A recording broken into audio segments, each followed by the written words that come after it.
सध्या ग्रामीण भागातील महिला या चूल आणि मूल यातच गुरफळून न राहता महिलांनी एक गट शेतीच्या माध्यमातून शेती उत्तम दर्जाची करावी आणि कमी खर्चात जास्तीचं उत्पन्न काढावं या संकल्पनेतून एक गट स्थापन केलाय आणि आपल्या सोबत त्याच वसुंधरा या गटाच्या महिला आहेत. आपण काय सांगाल ताई, तुम्ही गट केव्हा स्थापन केला आणि कशी ही संकल्पना सुचली?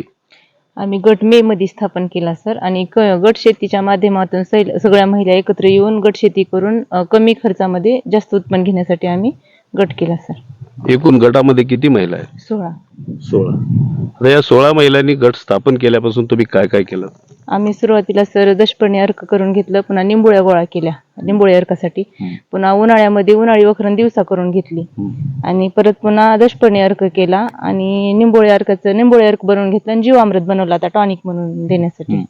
आणि तणनाशकची फवारणी करून घेतली सर सुरुवातीला उगवणीच्या अगोदर.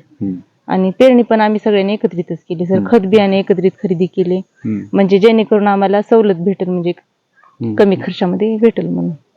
आता तुम्ही कोळपणी करताना दिसताय, काही महिला तुमच्या गटातल्या कीटकनाशक फवारताना दिसताय, तर हे कसा प्रवास सुरू आहे तुमचा?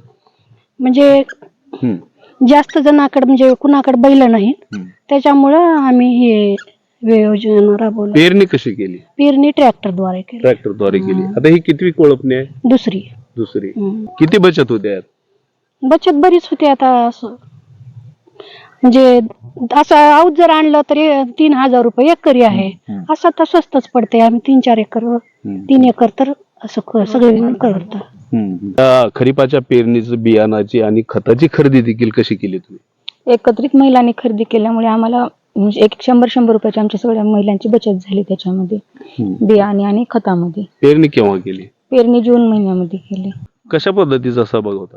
तर आम्ही सगळ्या महिला एकत्र आलो आणि शेतकऱ्यासमोर प्रस्ताव मांडला की आपल्याला जायला यायला त्रास व्हायलाय, तर सगळी पट्टी करून आपण रस्ता दुरुस्त करून घेऊ. मग आम्ही सगळ्या महिलांनी 500 रुपये प्रमाणे बचत केली. 8000 रुपये आम्ही दिले आणि बाकीचे पैसे शेतकऱ्यांनी दिले. कुठल्या संस्थेकडून मार्गदर्शन मिळाले? पाणी फाउंडेशन, उमेद अभियान आणि कृषी विभाग.